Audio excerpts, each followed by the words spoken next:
外網論壇網友怒噴英偉達，因媒體說它可能會停止向板卡廠商供應顯存，今後只提供 GPU 核心顯存，讓廠商自己想辦法。消息一出，評論區立刻變成大型吐槽現場。沒關係，我已經準備好迎接未來的 RTX 6090 Ti， 它將擁有史詩級的 4GB 顯存，售價嗎？大概$6000。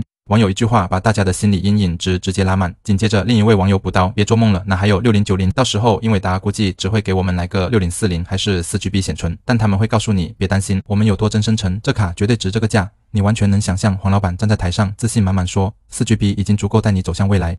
還有人想起往事，搬出了經典案例 GTX 970，你們應該說 3.5GB 才對。沒錯，當年就是 3.5GB 滿數顯存加上 512MB 的附贈部分，顯存忽然傳出缺貨，再加上這波只賣 GPU 核心的傳聞，玩家們徹底崩潰。以後買顯卡是不是要像 DIY 電腦一樣，核心從英偉達買，顯存自己配，腦補一下未來的場景？哥們，你顯存用的是美光還是三星？我自己拼的 GPU 官方買的，顯存淘寶湊的。對此你怎麼看呢？不妨把你的獨特見解分享到評論區，與大家一起探討。如果覺得內容不錯的話，歡迎幫忙點個讚或轉發分享給有需要的朋友們。如果期待後續更多相關數碼新機內容的更新，也歡迎關注我們。這裡是私贊數碼，我們下期再見。